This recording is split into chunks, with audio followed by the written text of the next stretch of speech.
साथियों नमस्कार, स्वागत करते हैं आप सभी का आपके अपने YouTube चैनल में। मैं सोनू सरोज 69,000 शिक्षक भर्ती उत्तर कुंजी प्रकरण इलाहाबाद ऑर्डर जो है अपलोड हो गया है और सही पूछो तो हो गया काम, ठीक है, खेला तो हो ही गया है।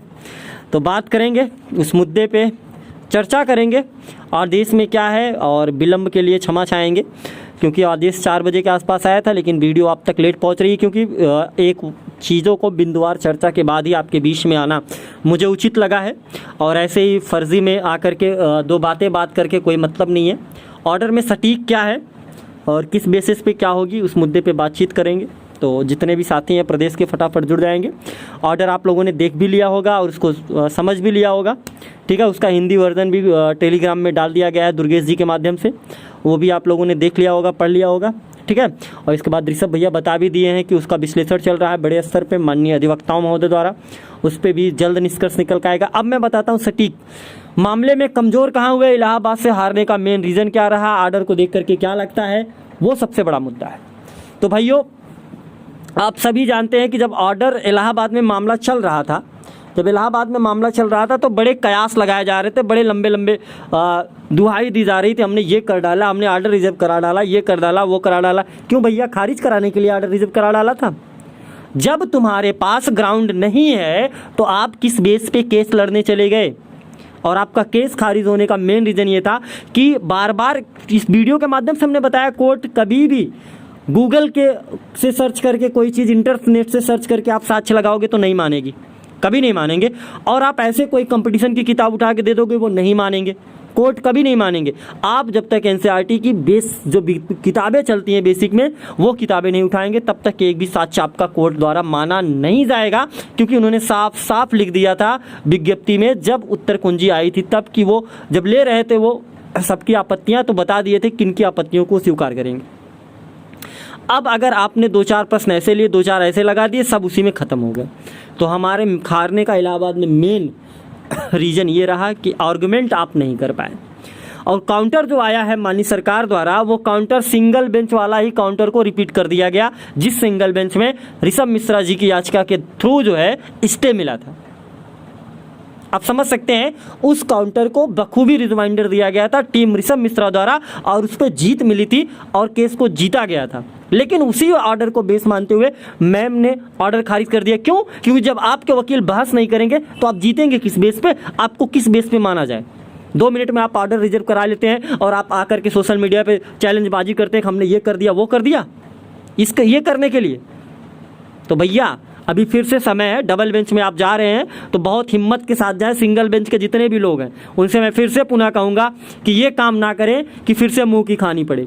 आप उन प्रश्नों को उठाइए, उन प्रूफों को उठाइए जो सटीक हो, जिनमें दम हो, जिनका ग्राउंड मजबूत हो। बिना ग्राउंड को आप 1 मिनट नहीं टिक पाएंगे, उठा के बाहर खारिज कर दिया जाएगा मामला।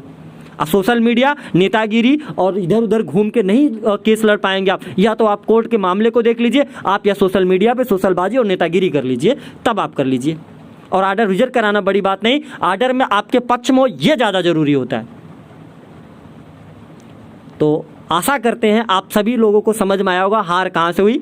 गलत आर्गुमेंट, सटीक आर्गुमेंट ना होने की वजह से ये मामला हुआ। बार बार किसी भी जज को आप जिस प्रकार से कोस रहे हैं ये बेहद गलत बात है। माननीय न्यायाधीश को आप इस प्रकार से कोस नहीं सकते। ऑर्डर को विश्लेषित करके अच्छे से पढ़िए, आपको खुद समझ में आ जाएगा कमज़ोर कहाँ से हैं आप। आपका आर्गुमेंट नहीं सही है, आपका ग्राउंड लेवल सही नहीं है, आपका बहस सही नहीं है, तो आप कैसे जीतोगे मामला भैया? कहाँ से आप केस जीत जाओगे? जीत जाओ तो बताएं। जब आप आर्गुमेंट ही नहीं करोगे जीतेगे कैसे?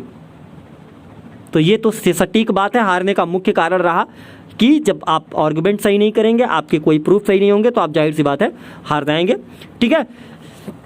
अब बात करते हैं डबल बेंच की। डबल बेंच में याची बनाने की होड़ मच गई फिर से। हम बनाएंगे, हम बनाएंगे, हम बनाएंगे, हम लड़ेंगे, 2 दिन में फाइनल करा देंगे, 4 हियरिंग में फाइनल करा देंगे, आप साथ दो ये कर देंगे, फलानवा ढिकानवा, ये वो, ये सब शुरू हो गया है, ठीक है। ठीक है, आप डबल बेंच जाइए, कोई दिक्कत नहीं है, लेकिन फिर से कुछ ऐसा ना करें कि फिर वही समस्याएं हो। क्योंकि सुप्रीम कोर्ट से रायता फैला था तो उसे समेटा गया था और फिर रायता फैला है और उसे फिर समेटने की कोशिश की जा रही है कि उसे बेहतर तरीके से किया जाए और उसकी रणनीति बन रही है। और आदेश को माननीय अधिवक्ता महोदय तक पहुंचा दिया गया है टीम द्वारा। उस पर जल्द ही विश्लेषित करके कोई ना कोई निर्णय लिया जाएगा कि डबल बेंच में किस प्रकार से मामलों को हैंडल किया जाए। और उसके विषय में टेलीग्राम के ग्रुप में भैया द्वारा जो है, ऋषभ जी द्वारा जो है ये चीज़ें बता दी गई हैं, कुछ पे विश्लेषण चल रहा है। अतिशीघ्र कोई निर्णय लिया जाएगा टीम द्वारा, इसके बाद आप सभी को बताया जाएगा।